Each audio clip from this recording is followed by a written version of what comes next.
Nous allons aborder ici le graphisme d'impulsion d'achat ou de l'intérêt d'achat.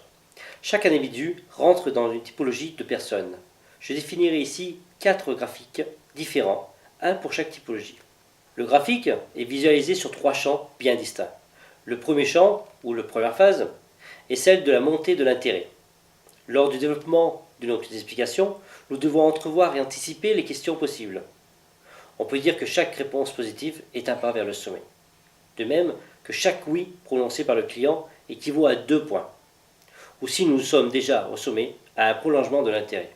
La deuxième phase est celle du niveau maximum atteint sur l'intérêt pour notre produit.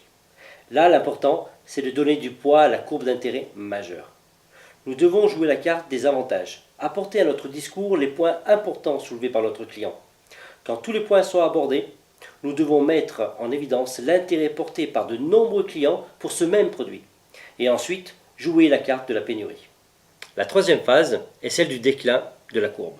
La longueur du temps de cette phase dépend ou plutôt varie pour chaque type de clientèle. Il y a par contre bien entendu des ressemblances entre les clients de même typologie. Prenons par exemple la typologie jaune. Nous voyons que la rapidité de déclin de la courbe ressemble à la courbe ascendante. Ceci signifie que ce genre de personne va être très rapidement séduit par le projet, avoir un intérêt fort pour l'acquisition et donc être très vite convaincu de l'achat. Mais si nous ne finalisons pas rapidement dans le temps, nous risquons d'avoir la même vitesse d'évolution de courbe, mais dans le sens contraire. Dans ce cas, notre courbe, même si vous faites un bon retour à la description du projet, même si vous y mettez encore plus de conviction, cette courbe ne pourra jamais atteindre le sommet précédent.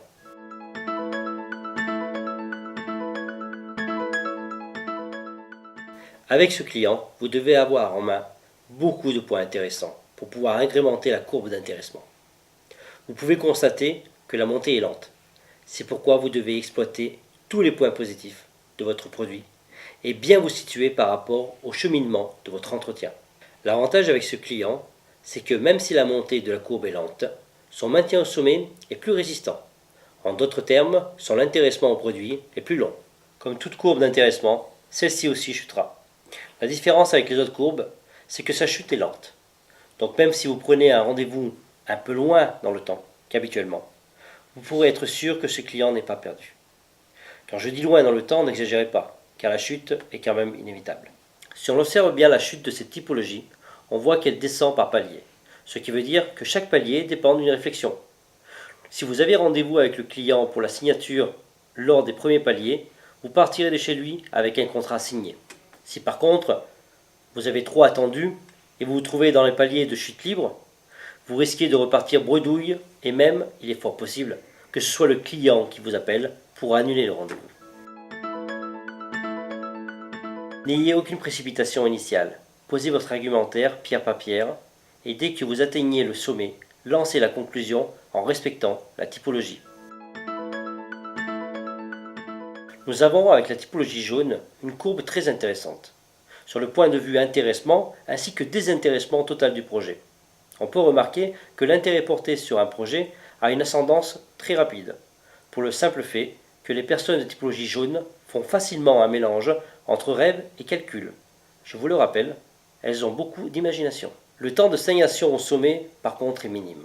Cela veut dire que si vous voulez faire signer ce genre de client, il faut soit prendre un deuxième rendez-vous très rapproché, soit le faire signer immédiatement. On peut remarquer que la courbe descendante est quasi égale à la courbe ascendante initiale. Ceci se traduit par un besoin psychologique de changement. Cette personne se lance à fond dans un projet pour passer rapidement à un autre projet. Une fois la descente entamée, si celle-ci vient de débuter, vous pourrez encore le récupérer même si le premier sommet ne sera plus atteint. Après le palier 2, vous pourrez considérer ce client comme perdu pour ce projet. Avec cette typologie, vous devez utiliser au maximum l'effet pénurie. Attention, quand je parle de l'effet pénurie, il faut l'utiliser avec intelligence. Si le client se sent agressé, aucun système ne marchera. Donc il faut le forcer à sortir de la piscine sans le pousser. Il suffit de ne pas en faire trop. Avec vos clients appartenant à cette typologie, vous devez réussir à faire la gymnastique entre les points positifs du projet, par exemple rentabilité, en les mélangeant aux rêves, générosité et beauté du projet. Voici une typologie très intéressante. dans le sens où la courbe d'intéressement montante est aussi rapide que la typologie jaune, mais la descente, donc le désintéressement, est particulier. Comme vous pouvez le noter, elle est lente et quasi constante, avec des micro-paliers. Ces micro-paliers d'indécision sont dus au caractère de cette typologie. Ces personnes vont très rapidement être intéressées au projet. L'effet pénurie fonctionne pleinement avec ces clients. Pourquoi ce genre de micro-palier? Tout simplement parce que ces personnes n'aiment pas prendre de décision, et donc à chaque fois qu'elles sont au sommet, elles sont convaincues du bienfait du projet, mais ont peur.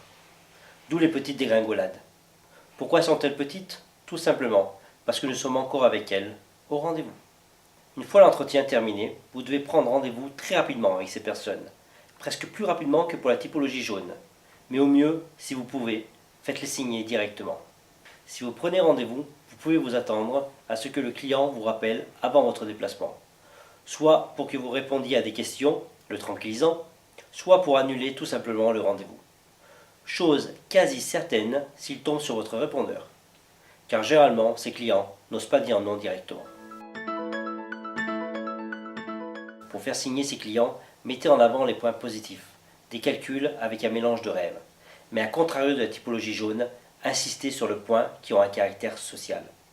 Exemple, dans mon activité, je mets en avant la générosité du projet des résidences pour seniors, car il y a une forte demande et malheureusement, ils ne trouvent pas toujours de la place. On voit ici qu'il y a un mélange entre la rentabilité et le social.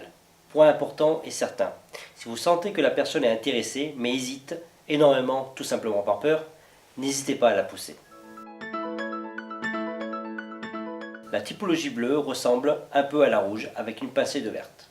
Elle ressemble à la typologie rouge pour son maintien assez long du sommet et pour une descente ralentie.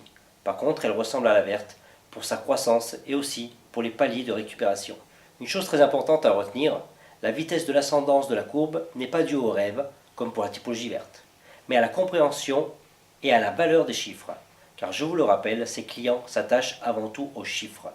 On pourra donc noter une ressemblance avec la typologie rouge, mais la typologie bleue aime les exemples plus poussés, au calcul de rentabilité et de faisabilité, et apprécie énormément que l'on détaille point par point. Le temps pour la prise d'un deuxième rendez-vous ressemble à la typologie rouge. Le deuxième palier vous donnera la chance d'avoir une autre possibilité, mais il faudra lui apporter de nouveaux chiffres. Point important, comme pour la typologie verte, si entre deux rendez-vous, il se passait quelque chose sur le marché qui ne lui convienne pas, peur donc indécision, il ne fera pas le projet avec vous, mais à contrario de la typologie verte, il vous dira non.